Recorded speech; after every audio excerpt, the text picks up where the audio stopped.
Hello, my name is Todd Baltz. I'm Father Stephen Elser. And I'm Allison Swann. And welcome to tonight's episode of Unity News.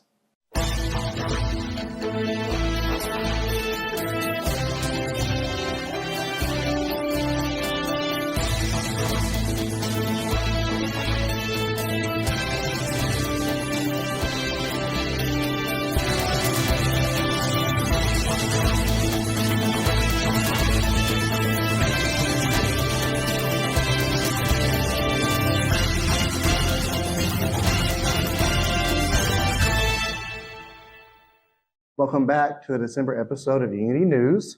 How's everyone's Thanksgiving?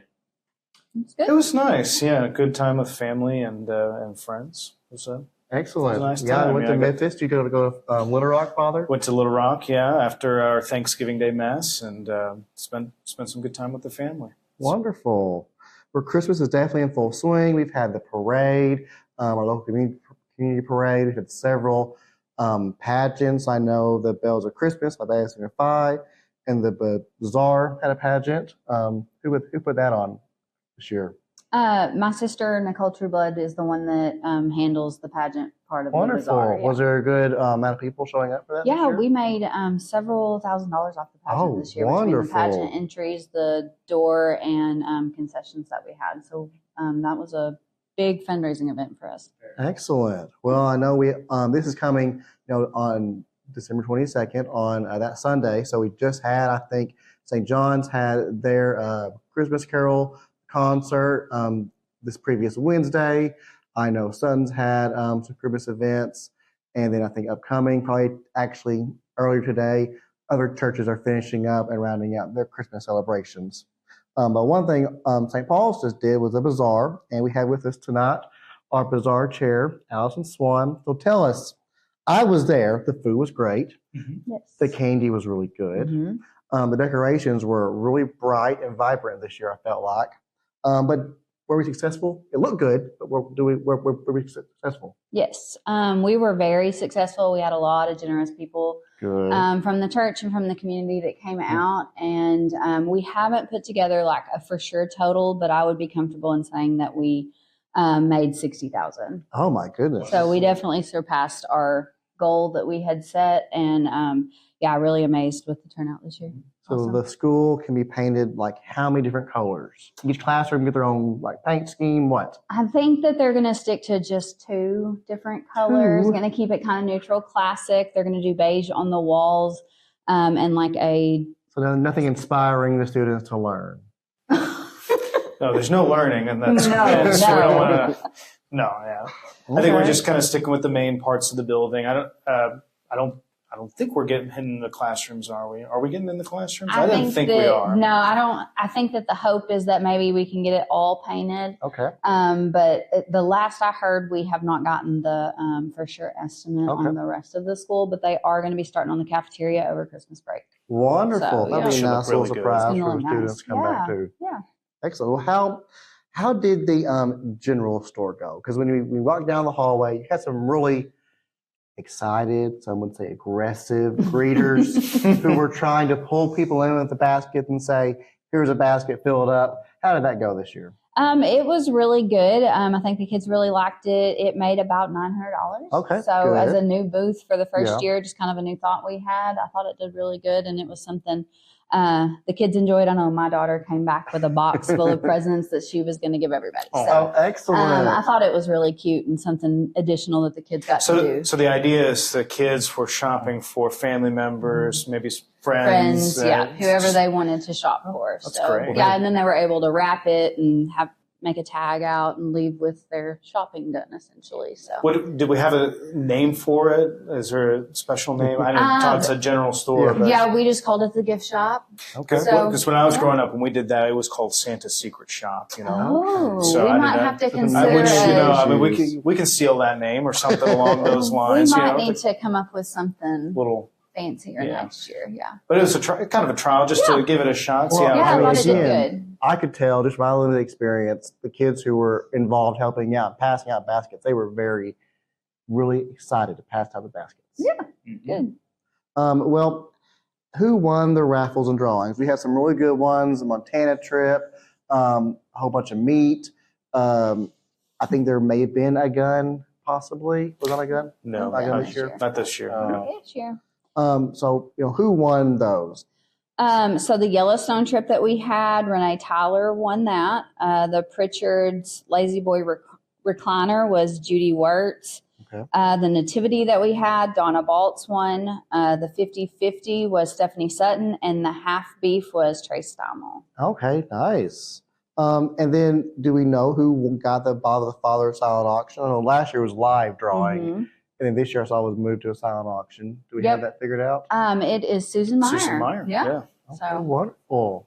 Excellent. So we'll figure out what kind of questions Susan and her family will come up with. I'm going to be bothered here. I'm sure pretty soon. I had to bother him last year. Yes, that's right. Most likely you'll have good food at your Bother the Father event. That's right. Yeah. That's right. That's mostly what matters. Now, I also saw this year there's a new tier called a diamond tier for donations. I recognized most of the names because we have a lot of people consistently give every year. But did any of the diamond tier sponsors stand out? I personally saw and was proud to see the KCs on that list. So that was kind of, I'm like, good job for the Knights. Yeah. So we had several this year. The diamond tier was our $800 and up donations. Okay. That was D&H Contracting, Martin Insurance, Trade Mallory Stommel, Jolin's Jumpers, Angie Gallagher, the Knights. And then we also had Seagraves Farms, which I want to kind of single out here. They actually donated $5,000, which ended up covering all of the expenses that we had for the bazaar. So we kind of called them our spotlight expense sponsor because they were so generous. So everything that we brought in the bazaar was all profit. So they covered the 50-50. Shout out to Seagraves. Yeah, they covered all of the inflatables that we had at Kittyland, all of that stuff. They covered the, our portion of the 50-50 that we were going to give the winner. So they covered all of that. So everything that we made was all profit. Fantastic. So, yeah. Well, thank you very much again, Seagate Construction, for investing in our local school. Well, hopefully you're not watching this episode in the time machine, but in case you are, this episode is out the Sunday before Christmas. So with that being said, the Knights of Columbus have their Boston Butts able to be picked up Monday, which would be the 23rd, 2 to 6 p.m. at the KC Hall. And then Tuesday morning, the 24th, Christmas Eve, make sure you pick your Boston up between 8 and 10 in the morning on Christmas Eve. With this, coming out on Sunday before Christmas, Father, do we have a definitive mass schedule yet? Yeah, it'll be our mass schedule that we've had in the years past. So the 4:00 mass here at St. Paul's will kick us off for Christmas Eve. That'll be the children's mass. St. John's mass will be at 7 p.m.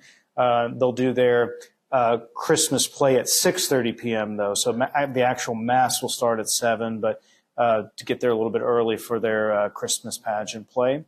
Then the 10:30 p.m. mass for Christmas Eve, our kind of midnight mass.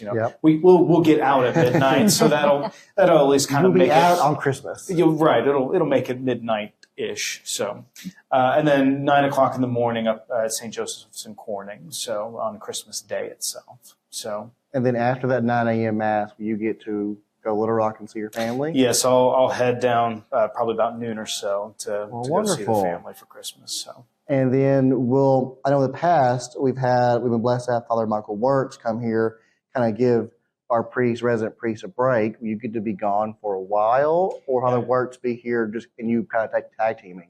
So Father Wirtz will be around.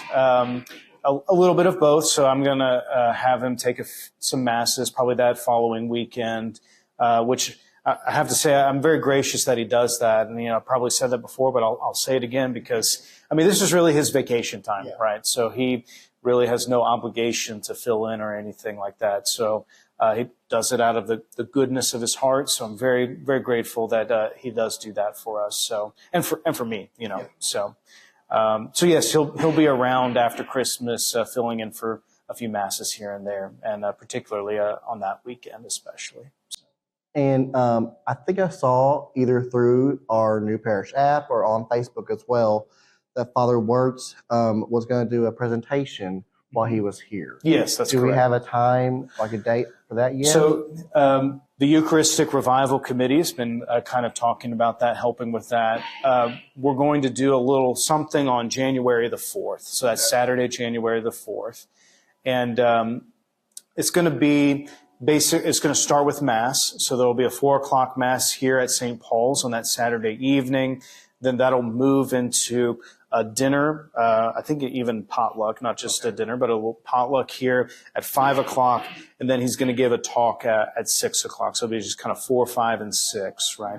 And I'll say that Mass at 4 p.m. on that Saturday is in addition to the normal Mass schedule. So we're not mixing up the Mass schedule or anything like that. I know we've done that in the past, but if we can help it, I like to not confuse people too much. So there will be both a 4:00 and a 6:00 Mass on that Saturday.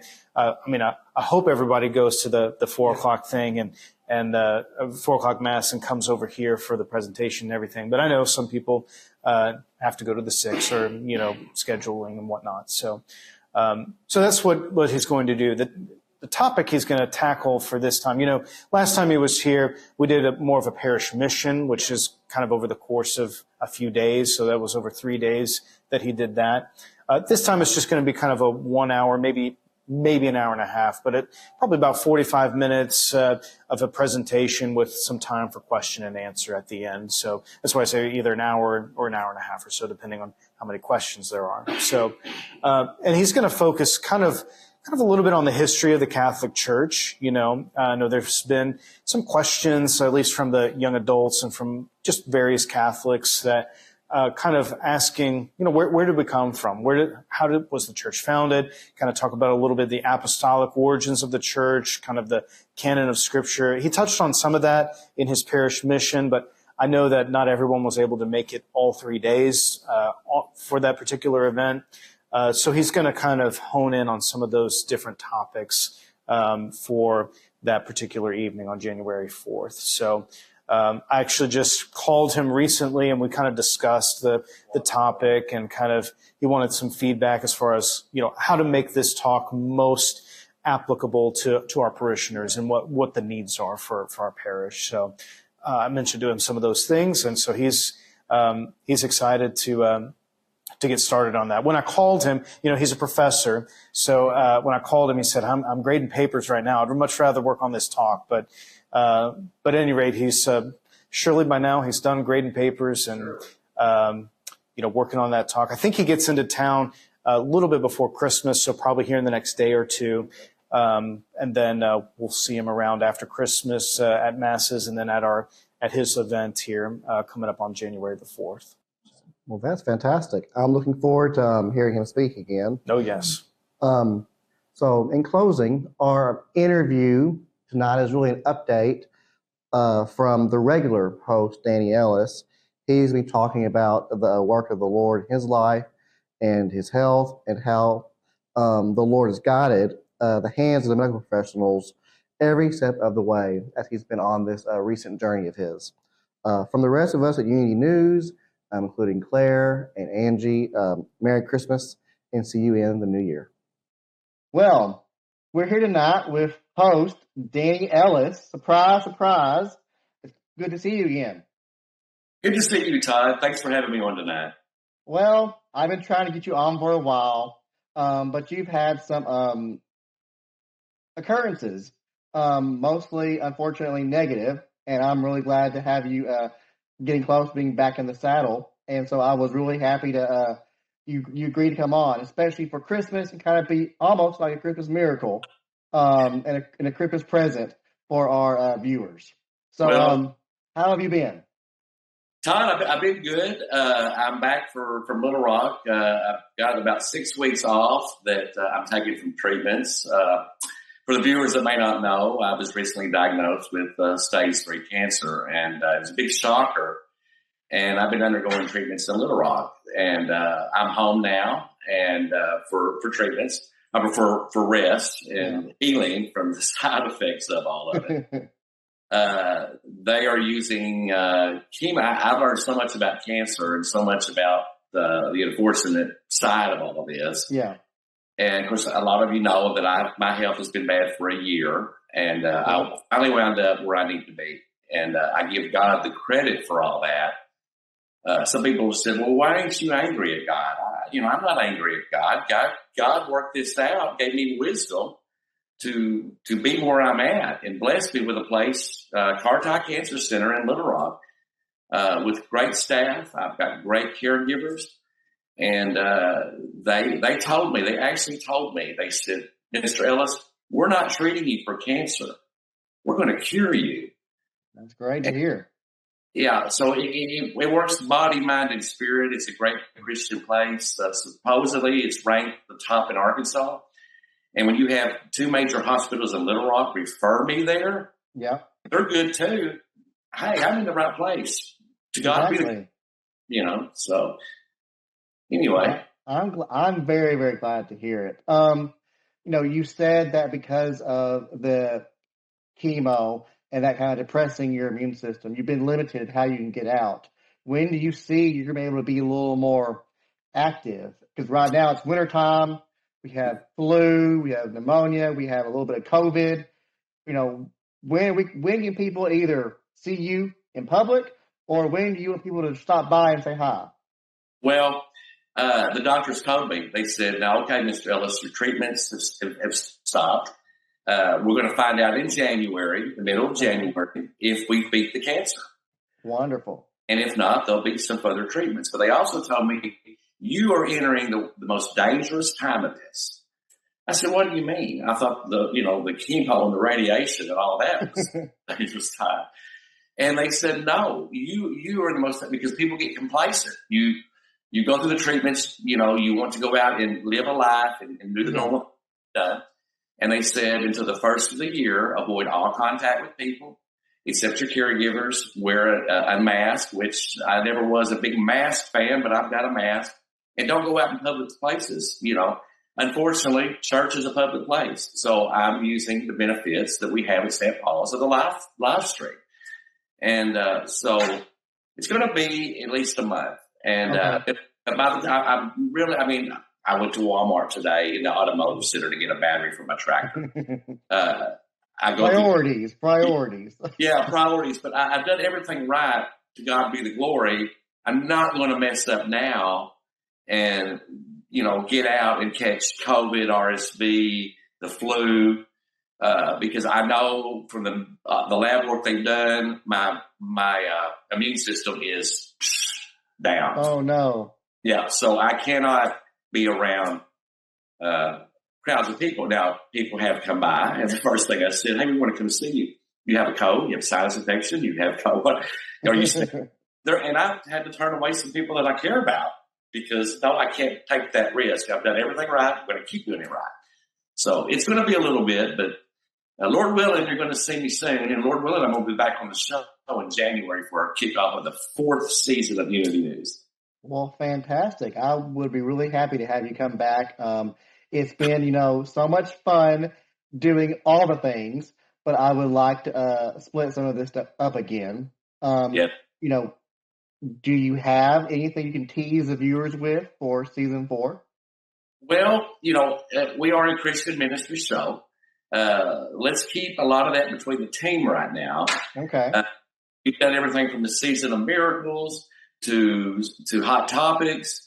But you could probably look forward to seeing a lot of things about how God works in the toughest times of your life. Okay. I've talked to numerous people, that have had cancer. I've talked to numerous people that have battled just awful things, and how God got them through that. I'll be the kickoff. Hopefully, Lord willing, in January, I'll be on that. I'll be hosting that show, and we'll kick off a season of something. But whatever it will be to God be the glory. Well, excellent. Well, I'm excited to hear that because let me tell you, it's just texting, coordinating schedules is fun. However, when someone has a last minute cancellation, that can be really scary. Thankfully, in our most recent episode in November, we were able to get one of the local pastors to jump in last minute, and that was a great thing to happen. So I know we are a Christian ministry and all about unity. I for one, am excited to see more of our local pastors come alongside Father Elster and discuss and share their wisdom about how their churches all work and how we all work together as a body of Christ. Yes, absolutely. And we're going to see more of that on Unity News because we have wonderful, wonderful church leadership in the Ministry Alliance in Randolph County and great pastors. And they have things to share. So you're going to see a lot more. When we talk about unity, you're going to also see unity on the fourth season with the other churches because we have some things we can learn. We have some things we can share. They can learn. Yep. And there's no point in having division. There is absolutely, time is short. Time is of the essence. And we've been given so much time on this earth to make a difference.